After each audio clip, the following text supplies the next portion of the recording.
সুপ্রিয় বন্ধুগণ, জায়ানন্দিনী ঢাকা বাংলাদেশ থেকে আমন্ত্রণ জানাচ্ছি শিল্প ও সাহিত্য বিষয়ক আলাপচারিতায়। আমাদের এবারের অতিথি আপনাদের সকলের অতি পরিচিত প্রিয় মুখ, সবার অতি পছন্দের কবি ফরিদ কবির, যিনি মূলত কবি, তবে তার রয়েছে আরো নানা পরিচয়। সাংবাদিকতার সাথে জড়িত ছিলেন দীর্ঘদিন, লিখেছেন নানা প্রবন্ধ এবং বিভিন্ন বিষয়ে সাহিত্যের নানা শাখায় রয়েছে তার পদচারণা। ফরিদ কবির ভাই, আপনাকে স্বাগত জানাচ্ছি আমাদের জায়ানন্দিনীর স্টুডিওতে। ধন্যবাদ আপনাকে আমাকে আমন্ত্রণ জানানোর জন্য। আমরা আজ জানবো সাহিত্যের নানা বিষয়, বিশেষ করে কবিতার নানা বিষয় এবং ফরিদ কবির ভাইয়ের নিজের সাহিত্য কর্ম, সাহিত্য জীবন এবং তার কর্মজীবনের নানা দিক।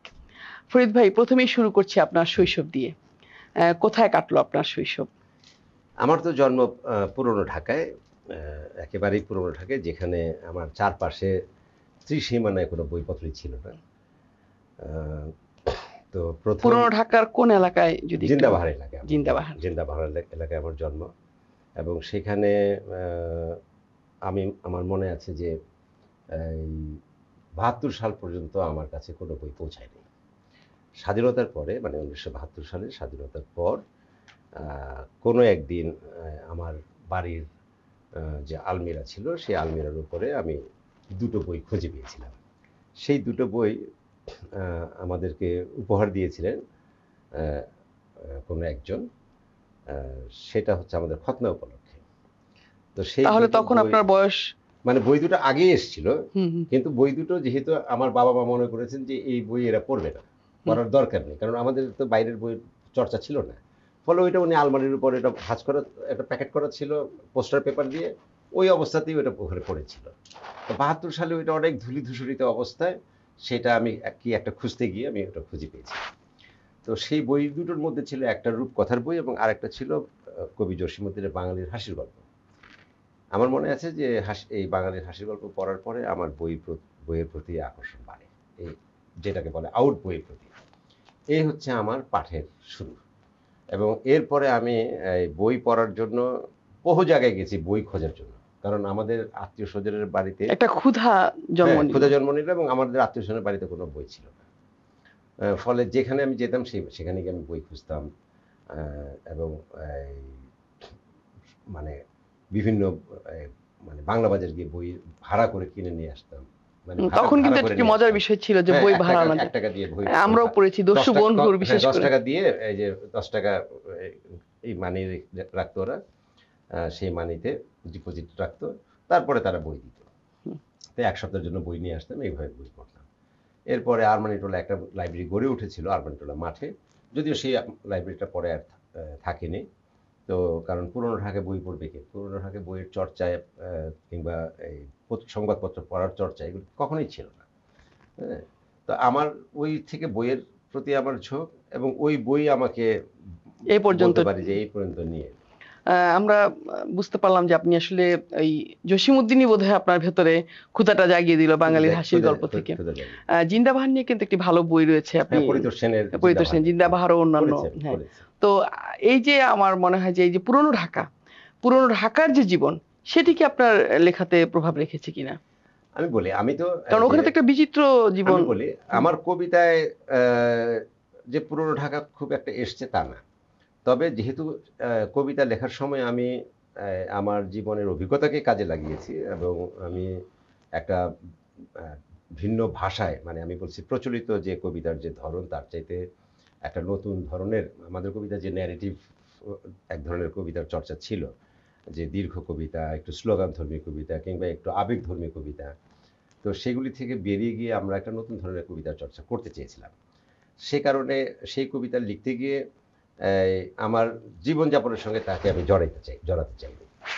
তবে আমার গল্প যখন লিখে, মানে আমি আত্মজীবনী যখন লিখতে চিন্তা করি যে আমি একটা আত্মজীবনী লিখবো, কারণ একটা সময় মনে হলো যে আমার আত্মজীবনী একটা লেখা উচিত। যদিও যখন লিখি, এটা লেখার জন্য আমাকে উৎসাহিত করেছিলেন কবি বেলাল চৌধুরী, কারণ তার সঙ্গে আমার একবার আমাদের জীবনযাপন নিয়ে কথা হচ্ছিল, তো উনি খুবই আপ্লুত হলেন এবং বললেন কি তুমি আত্মজীবনী লেখো। তো আমি যখন আত্মজীবনী লেখা শুরু করি এবং তখন তো আমার আমার পুরনো ঢাকার জীবনযাপনে উঠে এসেছিল। হ্যাঁ, এবং আপনি জানেন নিশ্চয়ই যে আমার আত্মজীবনে কিন্তু যে এই পাঠক পড়বে, পাঠক গ্রহণ করবে সেটা আমি কখনোই বিশ্বাস করি নাই। আমার ধারণা ছিল এটা কেউ পড়বে না। কিন্তু শেষ পর্যন্ত দেখা গেল যে লোকজন এটা প্রচুর পড়েছে এবং প্রচুর এই বই আমরা ওই পড়েছে। প্রসঙ্গে আসবো। হ্যাঁ, তো পুরনো ঢাকার জীবন আমি ওইটাতে অনেকখানি এসছে। তবে ইদানিং আমি একটা উপন্যাস এই গত কয়েক বছর ধরে একটা উপন্যাস লিখে শেষ করেছি, যেটা একেবারেই পুরনো ঢাকার জীবনযাপন নিয়ে। মানে ওইটা মানে মানুষ পড়লে বুঝতে পারবে যে পুরনো ঢাকার মানুষের জীবন, মানুষের সঙ্গে মানুষের বা তাদের চিন্তা ভাবনাটা, এই যে বলছেন যে বই পাওয়া যেত না, হ্যাঁ, তাদের চিন্তা ভাবনা, তাদের এই মানুষের সঙ্গে মানুষের তাদের সম্পর্ক এবং তাদের মনস্তত্ত্ব, এবং তাদের কিছু আলাদা অনুষ্ঠানও রয়েছে যেগুলো হয়তো আমরা, তাদের আলাদা অনুষ্ঠান এবং তাদের আলাদা অনুষ্ঠানের তাদের বৈশিষ্ট্য আছে। এমনকি বিয়ে শাদীর ব্যাপারেও তাদের নিজস্ব কিছু বৈশিষ্ট্য আছে। তাদের অন্যান্য নানা রকমের অনুষ্ঠান হয়। হ্যাঁ, যেমন আমাদের অন্য জায়গায় খাতনার কোনো প্রোগ্রাম হয় না, ওদের ওখানে এমনকি নাচ গানেরও বিশাল প্রোগ্রাম হয়, যে এটা ওইটাই ওদের উৎসব। এবং ওরা রাতে খুব আড্ডা দেয়, একদম এই যে মধ্যরাত পর্যন্ত আড্ডা দেবে, হোটেলে খাবে, হোটেল থেকে খাবার আনিয়ে খাবে, বিশেষ করে বাকরখানি আর আপনার জিলেপি। না, পুরো ঢাকায় যা যা খাবার পাওয়া যায়, একটা সময় রাতে 2টা 2:30টা পর্যন্ত পুরো ঢাকায় সবসময় হোটেল খোলা, রেস্টুরেন্টগুলো খোলা থাকে। ফলে এই রেস্টুরেন্টগুলি থেকে কেউ গিয়ে খায়, কেউ খাবার আনিয়ে নেয়, বাড়িতে আনিয়ে নেয়। ওই বিষয়গুলো আপনার উপন্যাসে আমরা, এই যে হ্যাঁ, তো আমার এই যে উপন্যাস লেখার এটা ছিল যে পুরনো ঢাকা আমাদের জীবন, আমাদের উপন্যাসে পুরনো ঢাকাটা আমি মনে করেছি যে সেইভাবে আসেনি। যদিও চিলেকোঠার সিপাই এবং আখতারুজ্জামান ইলিয়াসের এবং শহীদুল জহিরের ইয়ের বইতে কি বলে জীবন ও রাজনৈতিক বাস্তবতায় পুরনো ঢাকার কিছু জীবন এসছে, আর আপনার রাবেয়া খাতুনের একটা বই এসছে। তো কিন্তু আমি মনে করি যে একেবারে পুরনো ঢাকা থেকে যারা বড় হয়েছে তারা ছাড়া তাদের যেসব উপন্যাসগুলো আমি যেগুলি তাদের ওই উপন্যাসগুলো আমি পড়েছি, কিন্তু আমার কাছে মনে হচ্ছে আউটসাইডার থেকে দেখা, মানে ভেতর থেকে যে আপনি চট্টগ্রামের মানুষকে জনজীবন নিয়ে যদি উপন্যাস লেখেন তাহলে যেটা হবে, তাহলে আপনার কিন্তু শেষ পর্যন্ত এটা আউটসাইডার। ইদানিং শান্তামারিও একটা লেখা লিখেছিল, আপনি দেখেছেন কিনা? হ্যাঁ, বেগম বাজারের মেয়ে। হ্যাঁ, বেগম বাজারের মেয়ে। তো শান্তা তো এই যে পুরো ঢাকাই ছিল, ওটা তো ওটা এই যে ওর লেখাটা বন্ধ লাগেনি আমার, ওর লেখাটা ভালো লেগেছে আমার। কিন্তু তারপরে আমি মনে করেছি যে একটা উপন্যাস পুরনো ঢাকা, আপনি যেহেতু ওখানেই বেড়ে উঠেছেন, ফলে আমার জন্মই ওখানে, বেড়ে ওঠে ওখানে, ফলে আমার মনে হয়েছে যে আমি একটা লিখি। যাক, আমরা আসলে আপনার কবিতার দিকে যাব। একটু আগেই আপনি একটা কথা বলছিলেন যে আমরা যারা নতুন কবিতা লিখতে চেয়েছিলাম একটু ন্যারেটিভ থেকে বের হয়ে, আসলে এই নতুন কবিতাটি কি বা আপনারা কি চেয়েছিলেন? আমি বলি, আমরা যখন কবিতা লেখা শুরু করি দেখেন তখন শামসুর রহমান, আল মাহমুদ, রফিক আজাদ, নীলমণি দুগুন, এরাই, শহীদ কাদরী এরাই শাসন করছিলেন বাংলাদেশের কবিতা। তো সেইখানে তাদের যে কবিতার যে ধরন, সেখানে ধরেন অনেক রিপিটেশন আছে। স্বাধীনতা তুমি এই, রবি ঠাকুরের এই স্বাধীনতা তুমি এই, কিংবা তোমাকে পাওয়ার জন্য একটু আবৃত্তির ঢং এবং রিপিটেশন, কিংবা কোলাজ, সংবাদের মতন কোলাজ ছিল, অথবা খুবই এই যেগুলি প্রেমের কবিতা, খুবই কিছুটা বক্তব্য ধর্মীয়, কিছুটা দীর্ঘ এবং ন্যারেটিভ, দীর্ঘ ন্যারেশন, দীর্ঘ বিবরণ। তো আমাদের এটা ছিল যে কবিতাকে কিভাবে একটা, কারণ কবিতা এই যে বিবরণ এইটা ছিল না কখনো কবিতা। কিন্তু ধরেন আপনি এই যে অনেক দীর্ঘ কবিতা রবীন্দ্রনাথ লিখেছেন বা জীবনানন্দ লিখেছেন, কিন্তু তাদের কবিতার যে ঘনত্ব, তাদের কবিতার যে ইন্টেন্সিটি, এইটা কিন্তু আমাদের কবিতা থেকে কিছুটা দূরে সরে গেছিল। এবং এটার কারণ ছিল অনেকটা মুক্তিযুদ্ধ। কারণ 70-এর পরে আমাদের এখানে স্লোগান, ভালোবাসা, এই জিনিসগুলি, এই যে 70-এর আগের যে একটা দমবদ্ধ পরিস্থিতি ছিল পাকিস্তান আমলে, সেখান থেকে একটা স্বাধীন জাতি হিসেবে তারা একটু হৃদয় খুলতে শুরু করলো, মন খুলতে শুরু করলো, মন খুলে কথা বলতে শুরু করলো। ফলে এইখানে একটু বক্তব্য বেশি, স্লোগান, বক্তব্য, এবং কবিরা অনেক বেশি কথা বলতো বলে আমার মনে হতো আর কি। তো আমাদের মনে হতো যে কবিতাকে একেবারে একটা কি বলে ইমেজের মধ্যে নিয়ে যাওয়া, একটা ইশারার ভেতরে, একটু কি মানে প্রতীক বা একটু সংকেতের মাধ্যমে বলা, প্রতীকের মাধ্যমে বলা, একটু সিম্বলের মানে এই কি বলে মেটাফরের মাধ্যমে বলা। কারণ কবিতা আসলে সেইটাই আমি মনে করি, সেটাই কবিতা, যেটা আপনি পড়ার পরে আপনার কাছে একরকম মনে হবে, আমার কাছে আরেক রকম মনে হবে, তার কাছে আরেক রকম মনে হবে, মানে একটা আড়াল। হ্যাঁ, মানে কবিতা হচ্ছে যে পড়বে সে তার মতন করে একটা ব্যাখ্যা করবে। মানে কবিতা এরকম না যে আপনি বলবেন যে এটা জানো তো এটা উট নিয়ে লেখা বা এটা গরু নিয়ে লেখা।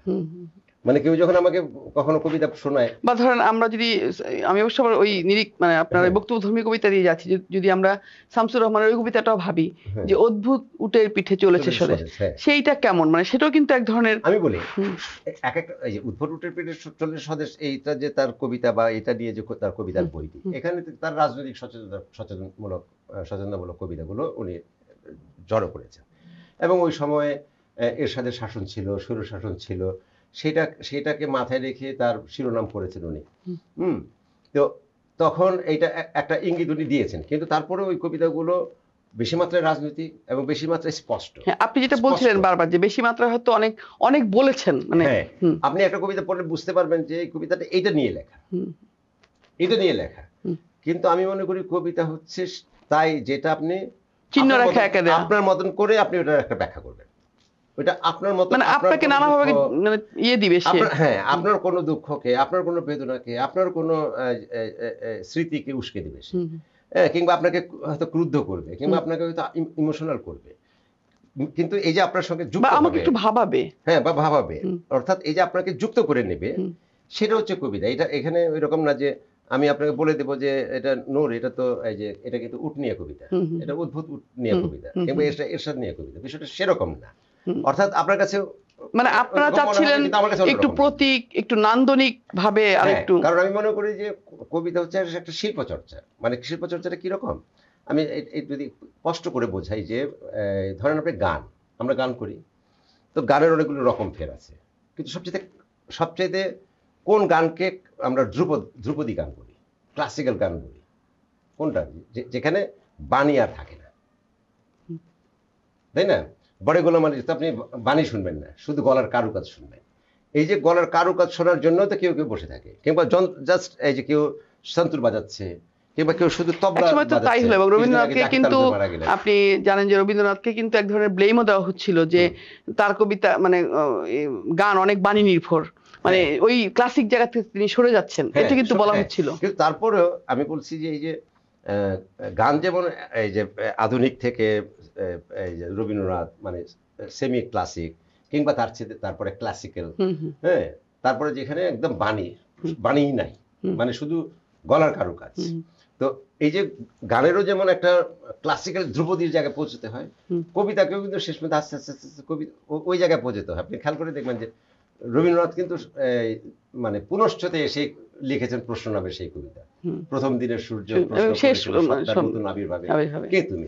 এখন প্রথম দিনের সূর্য কাকে প্রশ্ন করেছিল, কেন প্রশ্ন করেছিল, কে তুমি, এটা এর উত্তর কে দিল, এই কোনো কিছু আপনি খুঁজে পাবেন না। এতই সেটা রহস্যময়, এতই সেটা যে আমি কি বলবো, এটা এতই বিমূর্ত, কিন্তু আপনাকে ভাবতে বাধ্য করবে, মানে আমাকে বারবার আমার অস্তিত্বের দিকে হয়তো নিয়ে যাবে। তো এখন এই যে আপনি পড়লে আপনাকে টাচ করবে, আমি পড়লে আমাকে টাচ করবে, কিন্তু ভিন্ন ভিন্ন ভাবে।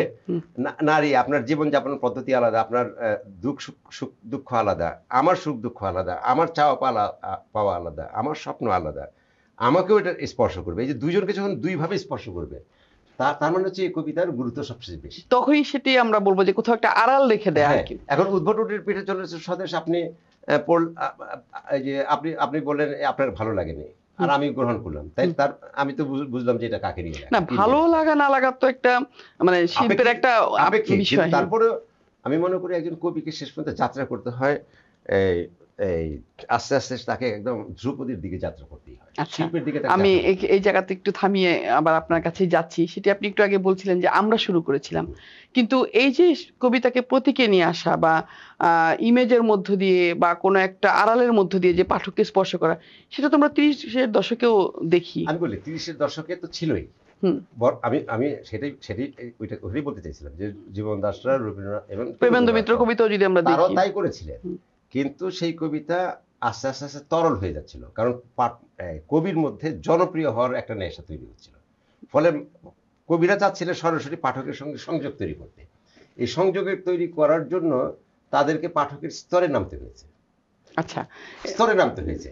এখন আপনি বলতে পারেন যে তাদের তো তাহলে একটা ভূমিকা আছে, প্রচুর পাঠক তাহলে কবিতা পড়ে না, প্রচুর পাঠক এই যে হুমায়ুন আহমেদ পড়বে বলে কি তারা কমল কুমার মজুমদার পড়বে না? কমল কুমার মজুমদারের কিন্তু পাঠক কিন্তু কম থাকবে, মানে তার একটা নির্দিষ্ট পাঠক থাকবে। তাহলে কি তারা বিভূতিভূষণ পড়বে না? পাঠকের শ্রেণী রয়েছে। হ্যাঁ, শ্রেণী আছে। হ্যাঁ, যেমন এই প্রসঙ্গে যদি আমি আরেকটু খোলাসা করে বলি যে জীবনানন্দকেও তো সেই সময় পাঠক নেয়নি। হ্যাঁ, হুম, নেয়নি। হ্যাঁ। এখন তার মানে হচ্ছে আমি বলতে চাচ্ছি যে জীবন দাস লিখেছিলেন তার সময় বসে, তার থেকে 50 বছর বা 80 বছর পরের কবিতা। পরের কবিতা। তো মানে যুগ অগ্রগামী ছিলেন তিনি। হ্যাঁ, ফলে কবিকে হয় সে তার সময়ের কবিতা লিখবে অথবা তার চাইতে পরের কবিতা লিখবে। তো আমরা কাদেরকে নিব? মানে আমি যদি বুঝে থাকি আপনার কথাটি, যে আমরা আসলে তো ফেলে আসা স্টাইলে আবার যাব না, আমরা নতুন কোন স্টাইলে যাব, এই কথাটি আপনি বলতে চাচ্ছেন? একদম। একজন কবির কাজ হচ্ছে আসলে, বা একজন লেখকের কাজ হচ্ছে তার সময়ে বসে তার থেকে এগিয়ে থাকা। মানে আমরা যেটাকে বলি যে স্বপ্নদ্রষ্টা বা ভবিষ্যৎ দ্রষ্টা, যে কবি, মানে হ্যাঁ, কবি তো স্বপ্নদ্রষ্টাই, কালদ্রষ্টা আমরা বলি। আপনি জীবন দাস আমরা এখন পড়ছি, রবীন্দ্রনাথ যে বলছে 1400 সাল নামে তার একটা কবিতা আছে, যে তুমি পড়েছো বসে আমার কবিতা খানি কৌতূহল ভরে। কারণ 100 বছর পরে তার কবিতা পড়ছে কিনা এটা নিয়ে তার ভাবনা ছিল। কতদিন টিকবে তিনি, হ্যাঁ, কতদিন, বা আমরা এখনো তো ভাবি এবং বলা হয় যে তার গান টিকবে, অন্য কিছু নাকি টিকবে না। কিন্তু এই যে অন্য কিছু টিকবে না বলতে বলতে তো সবকিছু টিকেই গেল। আপনাকে রবীন্দ্রনাথের কাছে তো যেতেই হচ্ছে। ধরেন আরো 150 বছর পরে আপনি কি পাবেন জানি না, কিন্তু আমি বলতে চাচ্ছি যে এখনকার কবি যারা জনপ্রিয় হয়ে মনে করে যে তারা অনেক তারা বড়, আমাদের এখানে যে সমস্যা হয়ে গেছে যে জনপ্রিয় যারা তারা মনে করে তারা বড় লেখক। আমি মনে করি তারা তত ছোট লেখক, তত সময়ের লেখক। তাদের ওই দিন যদি সে মরে যায়, তারপরে আর এই পাঠক আর কোনোদিন এটা পড়বে না। আচ্ছা, এখানে আমি আরেকটু মানে সাপ্লিমেন্ট করি এই কোশ্চেনের, যে একটু আগে বলছিলেন আমরা শুরু করেছিলাম, আমরা কারা, মানে আপনারা কারা ছিলেন? আমি বলতে চেয়েছি, আমরা বলতে বোঝাচ্ছি যে যারা আমরা 80-র দশকে আমাদের যখন আমরা লেখা শুরু করি, হ্যাঁ, এই সময় থেকে একটা পদ্ধতি শুরু হয়, অনেকের মধ্যে শুরু হয়, আমার নিজের মধ্যেও শুরু হয়। আমরা শব্দটা ব্যবহার করেছি এই জন্য যে না, মানে আপনি কি কয়েকজনের নাম বলতে চান কিনা? চাইলে হয়তো আমরা পাঠক জানলো। হ্যাঁ, আমি মনে করি যে আমাদের সময়ে ইন্ডিভিজুয়ালি অনেকেই শুরু করেছিলেন। যেমন 80-র দশকের কথা বললেন, 80-র দশকে রুদ্র কবিতা তো আমরা স্লোগান ধর্মী, আমি বলছি রুদ্র মহর্ষিরা এদেরকে বাদ দিতে হবে।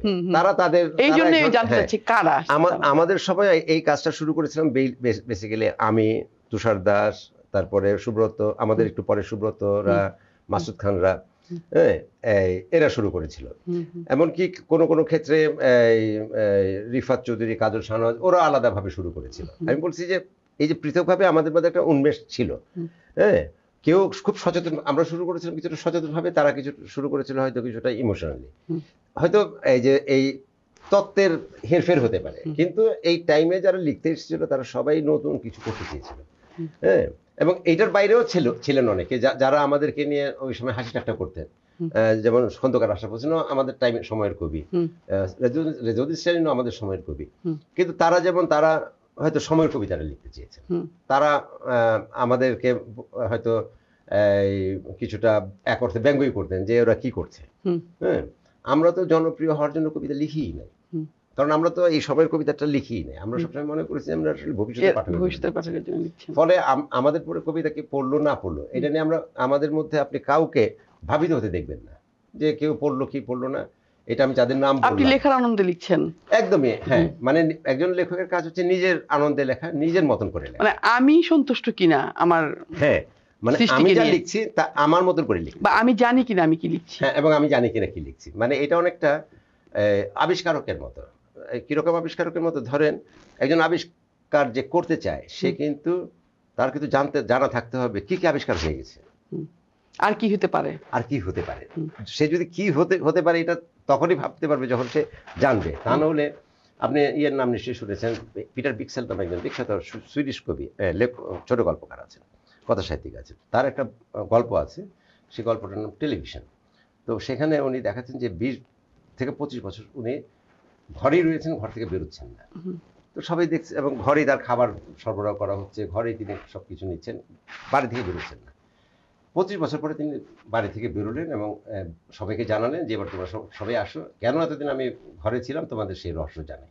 তো সবাই যখন জড়ো হলো এলাকার লোকজন, তখন উনি বললেন যে আমি এরকম একটা জিনিস আবিষ্কার করেছি, দেখো। তো ওরা বললো আরে এটা তো টেলিভিশনে তো আছে। তখন উনি খুবই বিবর্ষ হয়ে গেলেন। হ্যাঁ, তো এখন এই যে উনি বিবর্ষ হয়ে গেলেন এবং তিনি ভাবলেন তাহলে এই যে তার 25টা বছর পুরো অপচয় হলো। অপচয় হলো। তা আমাদের এখানে অপচয়টা কখন হয়? যখন আপনি জানবেন না আপনি কি করতে হবে। আচ্ছা, তাইলে আপনি জানবেনই না। মানে এই গল্পটার মধ্যে কিন্তু একটা এই গল্পটাতে কেন লেখা হলো? নিশ্চয়ই মানে ডিকসন আপনাকে তো ওই চাইছিলেন। ওই সেন্সটা, সিক্স সেন্সটা থাকতে হবে। হ্যাঁ, আপনার জানতে হবে যে আমার কি লেখা হয়ে গেছে। বা কবি বলুন, মানে সৃষ্টিশীল ব্যক্তি বলুন, তাকে একটা মানে কাল কিভাবে পরিবর্তিত হতে পারে তার একটা আগাম চিন্তা তাকে থাকতে হবে। একটা হচ্ছে যে এই আপনি এখান থেকে শুরু করলেন, এই পর্যন্ত আপনাকে জানা থাকতেই হবে যে কি আছে। যেমন আমরা সেই প্রথম যখন কম্পিউটার বের হলো এবং তারপর যখন মোবাইল আসলো, অনেকে কিন্তু বলতেন যে মোবাইল একসময় কম্পিউটার হয়ে যাবে, এবং সেটা কিন্তু আমরা এখন দেখছি অনেক কিছু ধারণ করে। ঠিক সেইভাবে কবিকে অনেকটা মানে আপনাকে তাকে ওই জায়গাটাতে যেতে হবে যে সামনের কাল কিভাবে পরিবর্তিত হবে। যে কোনো শিল্পীরই তার সময় থেকে সে যদি ছাড়িয়ে যেতে না পারে, সেটা সঙ্গীত হোক, তার মানে ভবিষ্যৎ দ্রষ্টা তাকে কিছুটা হতে হবে। কিছু তো এই যে তাকে তো কিছুটা ফারসাইটেড হইতেই হবে। মানে দূরদৃষ্টি যদি তার না থাকে তাহলে তো উনি সময়কে পেরোতে পারবেন। আচ্ছা, আমি এই জায়গাটিতে আবার একটু কথা আসি। আপনি বলছিলেন যে 80 শুরুতে বা 80 আপনারা যখন শুরু করলেন, তাহলে কি আমরা এই যে এই দশক বিবেচনায় কি আপনাকে আমরা 80 দশকের বলবো? আমি বলি দশকের হিসাবটা হচ্ছে আপনি একজনের উত্থানের সঙ্গে যুক্ত করতে চাইলে আপনি দশকের কথা বলতে পারেন। কিন্তু আমাদের এখানে একটা চর্চাটা হলো এরকম যে আমরা বলি যে আমি অমুক দশকের কবি, তমুক দশকের 10 জন কবির নাম দিয়ে ওর মধ্যে আমি আমার নাম 2 নম্বরে রেখে বা 1 নম্বরে রেখে বা 3 নম্বরে রেখে ভাবলাম যে আমি এই দশকের অত্যন্ত গুরুত্বপূর্ণ বা গুরুত্বপূর্ণ ছোট গল্পকার বা কথা সাহিত্যিক। তাতে কিছু মিন করে না। ফলে আমি মনে করি দশকের এই সময় পর্যন্ত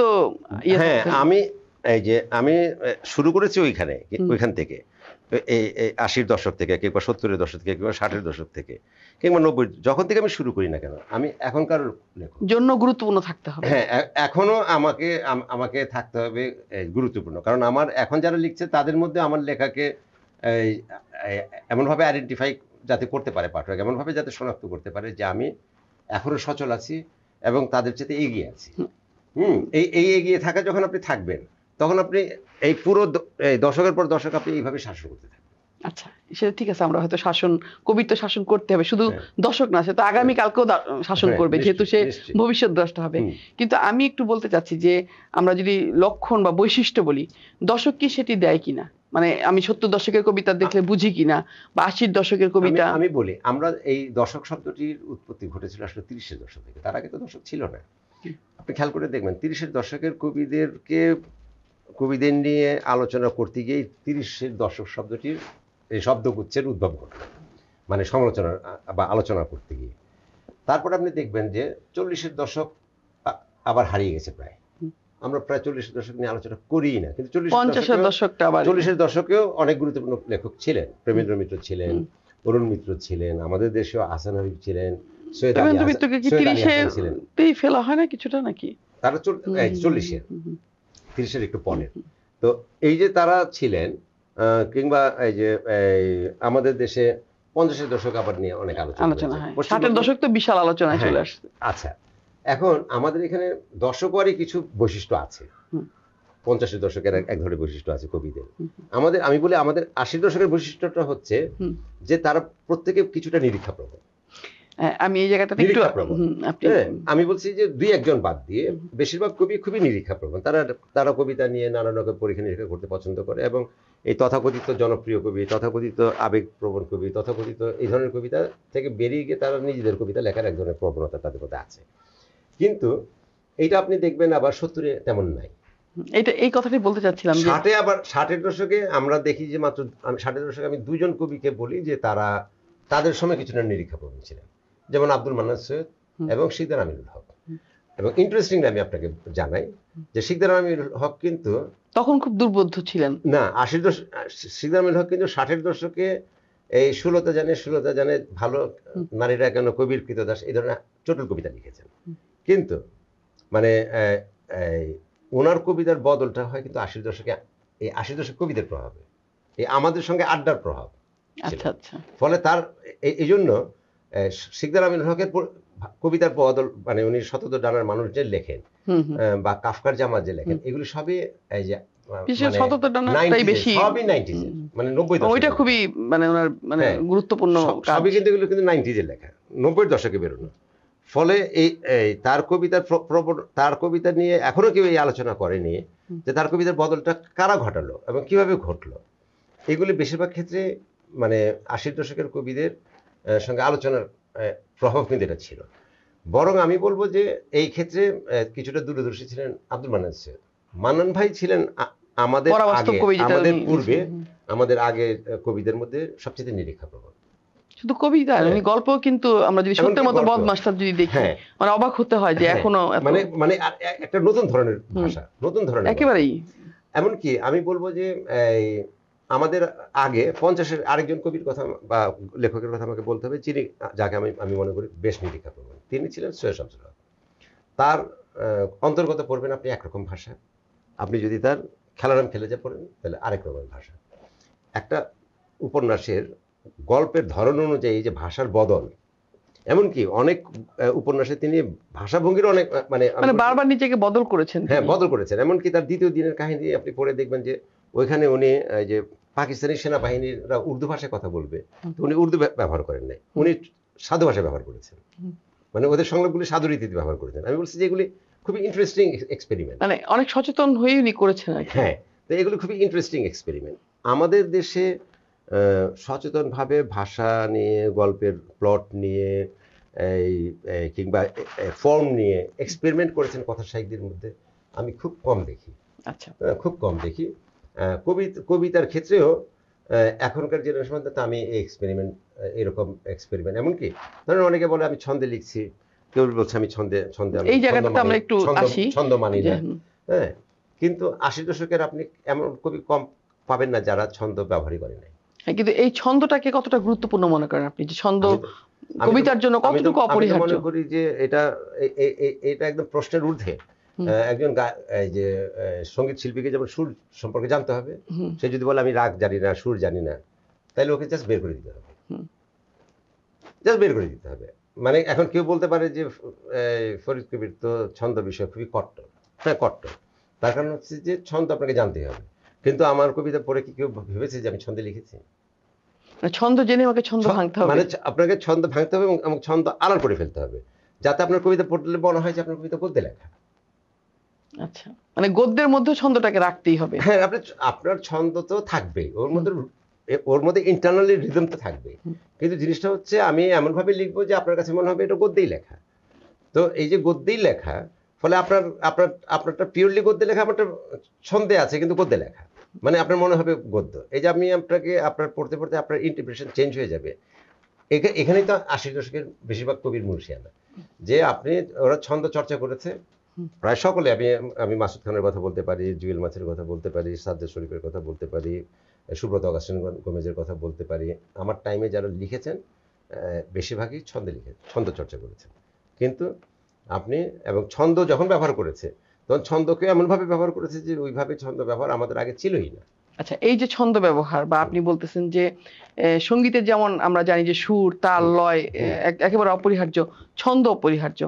ছন্দ থাকলো, তারা ছন্দ ভাঙতেও জানলো, তারপর কবিতা হলো না। আসলে কবিতার আমি বলি কোন জায়গাটা? আমি বলি কবিতা তো এই যে সব জানা শোনার পরেও ধরেন আমরা কয়জন কবির নাম নেই, মানে বাংলা সাহিত্যে আপনি এমন কবির নাম বলতে পারবেন যে ছন্দে লেখে নাই? নূর বলতে পারবেন না। কারণ আপনি যদি রবীন্দ্রনাথের কথা বলেন, আপনি যদি জীবন দাসের কথা বলেন, এমনকি আপনি যদি শামসুর রহমানের কথা বলেন, আপনি যার কথা বলবেন, বাংলা সাহিত্যে বাংলা কবিতায় যাদেরকে আপনি প্রমিনেন্ট লেখক হিসেবে ভাবে, গুরুত্বপূর্ণ লেখক হিসেবে আপনি নাম একটা নামও করবেন, একজন নামও পাবেন না, একটা নামও পাবেন না যে ছন্দের চর্চা করেন। তার মানে কি রবীন্দ্রনাথ ছন্দ ব্যবহার করে কি খারাপ কবিতা লিখতো? কিন্তু ছন্দ ব্যবহার করে কি সবাই রবীন্দ্রনাথ? না। মানে আমি এইটাই বলতে চাচ্ছি যে কবিতার প্রাণটা কোন জায়গায়? তাহলে কবিতার প্রাণটা হচ্ছে কবিতার মধ্যে। সেটা কি? সেইটাই হচ্ছে একটা অদ্ভুত বিষয় যে আপনি কবিতা লিখলেন কিন্তু ওর মধ্যে প্রাণটা আপনি দিতে পারলেন না, এটা আপনি ব্যর্থ। মানে আমি একটা দালান বানালাম কিন্তু আমার ওই ঘরের শান্তিটা নেই সেখানে। প্রায় ওইরকমই, আপনি একটা এই যে এই মূর্তি বানালেন কিন্তু ওর মধ্যে প্রাণটা দিতে পারলেন না, তাহলে তো এই মূর্তি বানানোর অর্থ নাই। সেই প্রাণটা, মানে আপনি একজন কবি, সেই জায়গা থেকে সেই প্রাণটা কেউ কেউ দিতে পারে, বা কখনো কখনো কোনো কোনো কবিতায় সে প্রাণটা স্থাপিত হয়, প্রাণটা যুক্ত হয়, এবং এইটা অনেকটা অসচেতন ভাবে হয়, এইটা অনেকটা হয়ে ওঠে। মানে কবিতা কিন্তু আপনি লেখা যায় না, আপনি বানিয়ে আমি বলি যে কবিতা কি তাহলে মানে উৎসারিত হয়, মানে আপনি বলেন যে অলৌকিকভাবে আসে? আমি সবসময় মনে করি যে কবিতার প্রথম লাইন আসলে আসে, ইট কামস, মানে আকস্মিকভাবে নাজিল হয়। হ্যাঁ, একদম একদম সত্য, আমি এটা বিলিভ করি। হ্যাঁ, এটা অনেক এই যে ফরাসি কবি, অনেক ইংরেজ কবিও বিশ্বাস করতেন, আমিও এটা বিশ্বাস করি। কারণ আমি যখন কোনো লাইন আসে না তখন আমি কখনোই লিখতে বসি না। ফলে আমার কবিতা কিন্তু মাত্র 200। আমি কিন্তু এই যে কি বলে 40 বছরে 200 কবিতা লিখছি, গড়ে বছরে 5টা কবিতা লিখেছি। আচ্ছা। ফলে আমার কবিতা কিন্তু হাজার হাজার না। আমার ধরেন আমার চাইতে আমার একদম গত 5 বছর আগে লিখছে তাদের অনেকেরও 2000 কবিতা আছে, মানে 2000 কবিতা লিখেছে। এখন এটা কেন? কারণ অনেকে আছে প্রতিদিন লিখতে বসে। তা আমি বলি যে প্রতিদিন লিখতে বসলে সেই কবিতা প্রাণ সঞ্চার হতে পারেই না। 80-র দশকের কথা বলেন বা 70-র দশক, আমি আসলে দশকে আর যেতে চাচ্ছি না, কারণ আমাদের আলোচনার সীমাবদ্ধতা তো রয়েছেই। আমাদের এই যে 70 থেকেই যদি আমরা ধরি, মানে একটু আগে আপনি ফরাসি সাহিত্যের কথা বলছিলেন, বা আমরা যদি ইংরেজি কবির কথাও বলি, কিটস, বাইরন, বা যাদের কথাই বলি ক্লাসিক্যাল কবিদের কথা, এরা আসলে কতটা আমাদের কবিদের উপর প্রভাব রেখেছে? এটা তো ফেলেছেই আমরা তো এই জন্য। বা আমি এখানে একটু যোগ করে দিই যে বুদ্ধদেব বসুর যখন বোদলেয়ার কবিতা অনুবাদ হলো, সবাই বলতো যে নতুন ভাবে বুদ্ধদেবীও বদলার, মানে এরকম একটি কথাও হতো। হ্যাঁ, সেটা হয়েছে কি, আমি বলি এই যে আমার যেটা মনে হয় যে আমাদের দেশের কবিদের উপরে, বিশেষ করে বাংলা ভাষার কবিদের উপরে তো এটা বলাই হয় যে ইউরোপীয় কবিতার যথেষ্ট প্রভাব আছে। এখন এখান থেকে বেরিয়ে বাংলাদেশের কবিতাটা বাঙালির কবিতা হয়ে উঠছে কিনা, এই মাটির কবিতা হয়ে উঠছে কিনা, আমরা এখন ওই দিকে অনুষঙ্গগুলো আমরা বাংলার, কিন্তু এটার প্রভাব তো ভয়াবহ প্রভাব পড়েছে। কারণ আমাদের কবিতা আমরা যাই বলি যে 50-এর দশকের কবিতায় বলি, 60-এর দশকের কবিতা, কারণ আমরা যদি বলি যে 50-এর দশক, 60-এর দশক, 70-এর দশকের কবিতা মূলত জীবনানন্দ দাশের কবিতার এক্সটেনশন, দুর্বল এক্সটেনশন, দুর্বল সম্প্রসারণ। এবার তাইলে 30-এর কবিতার উপরে, এমনকি জীবনানন্দ দাশের কবিতার উপরে তো ইউরোপের প্রভাব ছিলই। এবং বুদ্ধদেব বসুর আপনি যেটা বললেন যে বদলের বেরোনোর পরে আমাদের দেশের কবিতায় আবার কিছুটা পরাবাস্তব এলিমেন্ট আবার ঢুকলো কবিতায়, বা যেটা আপনি বলছিলেন প্রতীকী ব্যাপারটা, যে কিন্তু বদলের মধ্যে সেটি প্রবলভাবে রয়েছে। হ্যাঁ, এগুলোর প্রভাব ছিল। এখন এর ভিতর থেকে বেরিয়ে আমি মনে করি যে আমাদের ভাষা, আমাদেরও মধ্যযুগের কবিতা আপনি যদি পড়েন, বা কিংবা চর্যাপদের কবিতা যদি পড়েন, ওখানে কিন্তু ম্যাটাফরের প্রভাব আছে, প্রচুর। আপনার বিশেষ করে উপমা, অসাধারণ অসাধারণ উপমা রয়েছে, ম্যাটাফরের ব্যবহার আছে, এবং অনেক সিম্পল আছে, প্রতীকী কথাবার্তা আছে। তো সেটা আমাদের নিজেদের মাটির মধ্যেও তা আছে। এবং আমাদের, আপনি দেখবেন যে আমাদের যেসব প্যারাবলস, সরি, এই যে বাগধারা আছে, আঙুল ফুলে কলা গাছ, ধরেন আঙুল ফুলে তো কলা গাছটা হয় না আসলে, হ্যাঁ, কিন্তু আমরা এই কথার মধ্যে একটা ইমেজারি আছে, একটা ম্যাটাফর আছে। তা আমাদের এই যে কিংবা অমাবস্যার চাঁদ দেখা যায় না আসলে, কিন্তু এই যে আমরা যদি শ্লোকগুলো চিন্তা করি, আগের দিনের শ্লোকগুলো অসাধারণ কিন্তু সেগুলো। হ্যাঁ, তো আমাদের মাটির মধ্যে, নিজের মাটির মধ্যেও কিন্তু, আমাদের দেশজ ইসের মধ্যেও কিন্তু এই আমাদের তো কবি গান বা যে কবির যে লড়াই, এগুলো তো একদম অন্যরকম একটা, আমি বলছি কল্পনা প্রতিভা, বা কিংবা এই প্রতীক, কিংবা এই যে একটু করে কথা বলা, ইঙ্গিত ইশারায় ভাষায় কথা বলা, এগুলি কিন্তু আমাদের জীবনযাপনের মধ্যে ছিলই। গ্রামের লোকজন কি ইশারা, যেগুলোকে আমরা ইশারা ভাষায় কথা বলতো না, তো এই যে দেখবেন এমনকি ডাবল মিনিং কথা বলতো গ্রামে, এগুলো খুব চর্চা আছে। আপনাকে পিঞ্চ করাও একটা ব্যাপার, হ্যাঁ, বা কাউকে টন্টিং করা। তো এগুলোর মধ্যে কিন্তু আমাদের এই যে এই ইশারা ভাষা বলি, একটু কি বলে, একটু প্রতীকী বলি, এগুলো ছিলই আমাদের দেশ। তবে সেটার সাথে আবার আমাদের এই ফরাসি একটা প্রভাব আমাদের, আমি বলছি আমাদের নিজেদের ভাষার মধ্যেই সেটা আছে, আমাদের নিজেদের সেটা আছে। কিন্তু আমি জানতে চাইছিলাম যে আমরা কি ওই সময় কি ওই প্রভাব তো ছিল, আমি সেটাই বলছি, প্রভাব ছিল। আমি মনে করি সেই প্রভাব থেকে বেরিয়ে আমাদের উচিত। আমি এখন আরেকটু জানতে চাচ্ছি যে আপনি তো বেশ অনেকদিন ধরে কবিতা চর্চা করছেন, এবং এখনো আপনি বলছিলেন যে আমি এখনো গুরুত্বপূর্ণ কিনা, সেটিও একটা বড় প্রশ্ন। এই সময়ের কবিতা আসলে কতটা বাকবদল করেছে? আমি বাকবদল নিয়ে হয়তো অনেক বেশি কথা বলতাম, কিন্তু সময়টি হয়তো নেই। সংক্ষেপে বলি, আমি মনে করি যে 80 দশকে যে একটা বিশাল পরিবর্তনের নিয়ে ইঙ্গিত নিয়ে বা ইঙ্গিত নিয়ে এসেছিল, হুম, সেই এবং তাদের যে প্রস্তুতি ছিল, তাদের যে পড়াশোনা ছিল, সেইটার 90 পর্যন্ত কিছুটা ছিল, মানে এদের এই প্রভাব এবং এই এই মানে এটা বলছে উদ্যোগটা হুম। বা উদ্যোগ বলি বা ইচ্ছে প্রচেষ্টা বলি, সেটা 90 দশকের আমাদের পরবর্তী প্রজন্মের মধ্যে অনেকখানি ছিল, তাদের মধ্যে পড়াশোনাও ছিল। কিন্তু আমি মনে করি 90s পরে এইটা 00 দশকের কবিতা যেটি, মানে 90s পরে এটা অনেক কমে গেছে। একজন দুজনের মধ্যে যে সেটা সবসময় থাকে, এই সব কালে ব্যতিক্রম থাকে, যারা কিন্তু এক ঝাঁক বের হয়ে আসাটা, হ্যাঁ, আমাদের সময় ছিল একটা সহজাত প্রবণতা, যেমন 30-এর দশকে অনেকে বেরিয়েছিলেন, 50-এর দশকে অনেকে বেরিয়েছিলেন বাংলাদেশের পশ্চিমবঙ্গে মিলিয়ে বাংলা কবিতায়, কিংবা 60-এর দশকে অনেকে বেরিয়েছিলেন। এবার 70 দশকে যদি আপনি চিহ্নিত করতে নাও পারেন মানে পরিবর্তন, কিন্তু বেরিয়ে এসেছেন কিন্তু অনেকে। হ্যাঁ, তো কিন্তু আমি বলছি যে আমাদের পরবর্তী সময়ে এটা পড়াশোনা বলি, সেটা আমাদের প্রযুক্তির কারণে হোক, আমাদের সমাজ, এই যে সোশ্যাল মিডিয়াগুলো, বিচ্ছিন্নতা বোধ বলি, সমাজ, এই যে সামাজিক যে যোগাযোগ মাধ্যম আছে, এগুলোতে বেশি সময় দেওয়ার কারণেই হোক, সাধনাটা একটু এখন সাধনা, পড়াশোনা, পাঠক, একজন কবিকে বা একজন লেখককে তো পড়াশোনা করতে হবে। আপনি ভাবেন আমাদের এই সময় কবিতা কি ওই সময় থেকে কোনো মানে পরিবর্তন আনতে পেরেছে? এই পড়াশোনা তো থাকতে হবে এবং ওই ইচ্ছা, আর্জটা থাকতে হবে। আমার মনে হয় ওই আর্জটা কম বলে সেটার নিদর্শনও কম পাওয়া যায়। আচ্ছা, এই আরেকটা বিষয় বলতে চাচ্ছিলাম যে এই যে আমরা একটু আগে পড়াশোনা বললেন যে পড়াশোনা তো সব সৃষ্টির জন্যই খুব প্রয়োজন হবে। আর এই যে এই সময়ে যে আমরা কবিতাটা দেখছি, যে একটু আগে আপনি বললেন যে ওইভাবে বোধহয় একটা যে প্রস্তুতি নিয়ে যে মানে মাঠে আসা সেটি হয়নি, কিন্তু এর কারণটা আপনি সামাজিক যোগাযোগ মাধ্যমে বলেন, কথা সাহিত্য বা অন্যান্য বিষয়ের প্রতি অমনোযোগিতাকেও আপনি কি চিহ্নিত করতে চান? আমিও মনে করি। আরেকটা জিনিস হচ্ছে যে আমাদের সময় কবিরা দেখবেন যে আপনি যে কোনো কবির সঙ্গে কথা বলবেন, দেখবেন যে ওরা কথা সাহিত্য পড়েছে, প্রবন্ধ পড়েছে, ভালো ফিল্ম দেখেছে, ভালো চিত্রকলার সঙ্গে, মানে আমাদের সময় কিন্তু আমাদের যারা ফিল্ম বানাতো তাদের সঙ্গে মানে একটা কমপ্যাক্ট বিষয় ছিল শিল্পটা। হ্যাঁ, আমরা তো ধরেন গদারের ফিল্ম দেখেছি, ফেলেনি ফিল্ম দেখেছি, এই যে কুরুশর ছবি দেখেছি, হ্যাঁ, আমরা তো ভালো ফিল্ম দেখেছি, ঠিক আছে। বাংলা চলচ্চিত্রেরও যারা ঋত্বিক ঘটক বলেন বা মৃণাল সেন বলেন, সত্যজিৎ বলেন, আমরা তাদের ছবি দেখেছি। এই কিন্তু আমাদের পরবর্তী সময়ে এমনকি পেইন্টিং এক্সিবিশনে যাওয়া, চিত্রকলা প্রদর্শনীতে যাওয়া, কারণ এগুলির সঙ্গে আমাদের সংযোগ, এই জায়গাটাতে একটু মানে আমরা ঘাটতি রয়ে গেছে। এখন কিন্তু আপনি দেখবেন যে কবিরা তো কথা সাহিত্য তেমন পড়ে না, তারা কথা সাহিত্যের সঙ্গে তাদের কোনো কমিউনিকেশন নাই, কারণ তার লেখা সে পড়েনি, উপন্যাসের প্রতি তাদের আগ্রহ কম, প্রবন্ধের প্রতি আগ্রহ কম। তো একজন কবিকে অনেক কিছু পড়তে। আরেকটা বিষয় জানতে চাচ্ছিলাম যে পশ্চিমবঙ্গের কবিতা, আমাদের একটা সময় বলা হতো যে পশ্চিমবঙ্গ আমাদের থেকে অনেক এগিয়ে আছে, আমরা কবিতায় আসলে পশ্চিমবঙ্গকে ধরতে পারিনি। এখনো কি সেই, আমি মনে করি যে 70-এর দশক পর্যন্ত হয়তো পশ্চিমবঙ্গ কিছুটা আমাদের থেকে এগিয়ে ছিল, হয়তো কোনো কোনো ক্ষেত্রে, কোনো কোনো ক্ষেত্রে এখানকার কবিতাও যে এগিয়ে ছিল না তা না, এটাকে তুল্যমূল্য করা ডিফিকাল্ট, খুবই কঠিন। তবে আমি মনে করি বাংলাদেশের কবিতার বৈচিত্র্য অনেক বেশি পশ্চিমবঙ্গের কবিতার চেয়ে।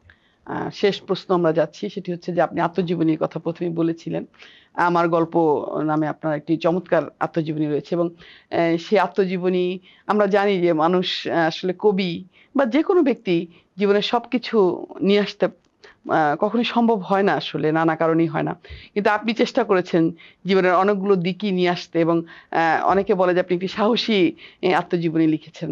আপনি বেলাল চৌধুরীর কথা বললেনও যে তিনি আপনাকে উৎসাহিত করেছিল। এই যে আপনার আত্মজীবনী, আপনি হয়তো আবারও হয়তো আরো এরপরে আরো রয়েছে, আরো হয়তো লিখবেন, মানে আপনার কি মনে হয় কতটা আপনি প্রকাশ করতে পেরেছেন নিজেকে সেখানে? আমি বলি আমাদের আত্মজীবনীতে দেখবেন যে আমি বলি কি 50 বছর বয়সের মধ্যে আত্মজীবনী লেখা উচিত, কারণ যখন কারোর বয়স 70 হয়ে যায় তখন সে আমি করতে থাকে, সে তার যে অর্জন এটা বলতে চায়, আর আমি আমার অর্জন বলতে চাইনি, আমি আমার অপমান, সময়টাকে আমি আমার অপমানের কথা বলতে চেয়েছি, আমি আমার দুঃখের কথা বলতে চেয়েছি, আমি আমার কষ্টের কথা বলতে চেয়েছি, আমি আমার কালো দিকগুলি দেখাতে চেয়েছি যে মানুষ এরকম, মানে মানুষ সময় পেলে এইরকম আপনাকে কামড় দিয়ে ফেলবে, মানুষ সময় পেলে এরকম আপনাকে আপনার পা ধরে টেনে আপনাকে নিচে নামিয়ে আনবে। তা আমি মানুষের নিচতা, মানুষের এই সব জিনিসগুলিকে বেশি প্রকাশ করেছি, ফলে এবং সেগুলি সাহসের সঙ্গে করেছি। মানুষের জীবনের, মানে আমাদের আত্মজীবনীতে আপনি দেখবেন যে নিজের জীবনের কালো দিকটাও কি এনেছেন। হ্যাঁ, আমি অনেক কিছু বলেছি, যেগুলি লেখা আমি মনে করেছি বাঙালি লেখকদের পক্ষে কঠিন, হ্যাঁ, তা আমি সবই প্রায় লিখেছি। হ্যাঁ, ধরেন অপমানও ধরেন কিন্তু একটা আমি অর্জন। একটা ছোট্ট এক্সাম্পল দিয়ে শেষ করি যে বাঙালি লেখকরা কখনো বিবাহ পূর্ব প্রেমের কথা তো লিখতে ভয়ই পায়, আর বিবাহ পরবর্তী প্রেম তো প্রশ্নই ওঠে না কি। প্রশ্নই ওঠে না। হুম আমি তো সবই লিখেছি, হুম ঠিক আছে, হুম। সবই লিখেছি, এবং এমন এমন ঘটনার কথা আমি আমার সংযুক্তির কথা লিখেছি যেগুলি বাঙালি লেখকরা লিখতে আরো 50 বছর পারবে কিনা আমার খুব যথেষ্ট সন্দেহ আছে, লিখতে পারবে না। আচ্ছা, আমরা আশা করি আপনি আগামীতে আরেকটি আত্মজীবনী লিখবেন। হুম। সেখানে একটু আগে বললেন যে অপমান লিখেছেন, সেখানে তো অর্জন লিখবেন। আর আমি ব্যক্তিগতভাবে মনে করি অপমানও কিন্তু অর্জন। জীবনের ধন খুব সত্য, কিছুই যাবে না খুব ফেলা। সত্য, খুব সত্য বলছেন, খুব সত্য তো বলছেন। আমরা শেষ করব, তার আগে আরেকটি বিষয় আমি শেষ করতে চাচ্ছি যে এই সময়ে দাঁড়িয়ে আমরা জানি যে একটা বিরাট পট পরিবর্তন হয়েছে আমাদের দেশে। রাজনীতি বা সমাজনীতি অবশ্যই একজন লেখককে অনেকভাবেই প্রভাবিত করে সত্য। এবং করতেই হবে। না করে পারবে। আসলে আমাদের এই পুরো সাহিত্য নিয়ে আমি বলছি, শুধু কবিতা নিয়ে বলছি না। আপনার আশাবাদ মানে কেমন, যে আমরা আসলে কতটুকু যেতে পারবো বা যাচ্ছি কোথায়?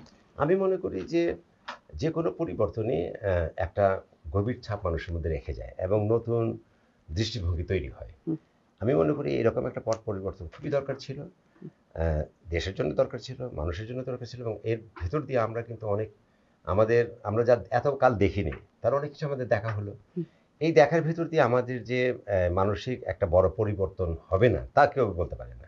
আমি মনে করি এর একটা ইতিবাচক পরিবর্তন আচ্ছা, মানুষের মধ্যে এটি তো ঘটবে। গেল পটের বিষয়টি। আমি পট পরিবর্তন ছাড়াও যদি ভাবি, হুম। আমাদের বর্তমান যে সাহিত্য চর্চা, এটি মানে সামগ্রিকভাবে আমি সবকিছু মিলিয়েই বলছি, আপনি কতটা আশাবাদী বা আপনি কি মানে কি দেখছেন আমাদের সাহিত্যের ভবিষ্যৎ কি? মুশকিল হচ্ছে কি আমি তো একদমই নিরাশাবাদী না, হুম, কারণ কি সংখ্যায় খুব কম হলেও, খুব কম সংখ্যা আরো বেশি হওয়া দরকার ছিল, খুব কম হলেও কেউ না কেউ এই সময়ের মধ্যে বসে বিরুদ্ধ স্রোতের দিকে যাত্রা করে। হুম, এটাই হচ্ছে সাহিত্যের লক্ষণ। কারণ কি আমি বলছি যে আমাদের সময় হয়তো 8-10 জন একসঙ্গে ছিল, হুম। এখন কাজ হয়তো করতো, 5 জন হলেও এখন আছে। হয়তো 2 জন আছে। হুম, প্রতিটি সময় 1-2 জন আছেই হুম, যারা কাজটা করে চলছে, হুম। এবং তারা ঠিকই সবকিছু থেকে বেরিয়ে যাবে। আমরা কি অগ্রসর হতে পেরেছি? সবসময় অগ্রসর না, হচ্ছি। আচ্ছা। সবসময় যাই আমরা হোক, আমরা অগ্রসর না। খুবই আশাবাদ রাখছি যে বাংলা সাহিত্য এগিয়ে যাবে। যারা সাহিত্যের সাধক তারা, এবং যারা আমাদের পাঠক হুম, বা আমাদের সকল বোদ্ধা মহল, সবকিছু নিয়েই আমরা হয়তো একদম। এগিয়ে যাব। নিশ্চয়ই আমাদের একটা আমাদের যে গন্তব্য আমরা সেখানে পৌঁছাবো। মঞ্জিল যদি বলি সেখানে আমরা পৌঁছাবো। তো ফরিদ কবির ভাই, আপনাকে অসংখ্য ধন্যবাদ যে আপনি আমাদেরকে সময় দিলেন। আমাদের হয়তো আরো অনেক কিছু জানার ছিল, অনেক কিছু বলার ছিল, কিন্তু সময় আমরা জানি সবকিছুরই একটি সমাপ্তি সময় থাকে। আমরা আবারও হয়তো আপনার সাথে আসবো। সুপ্রিয় বন্ধুগণ, আপনারা দেখলেন আমরা এতক্ষণ আসলে খুবই অন্তরঙ্গ আলাপচারিতায় ছিলাম। আমরা জেনে নিয়েছি ফরিদ কবির ভাইয়ের শৈশব, বর্তমান সাহিত্য, কবি, কবিতা, আমাদের রাজনীতি, আমাদের সমাজনীতি, সেই সাথে আমাদের সাহিত্য চর্চা, সবকিছুই আমরা আলোচনায় রাখতে চেয়েছি। সময়ের স্বল্পতায় হয়তো সবকিছু আমরা শেষ করতে পারিনি।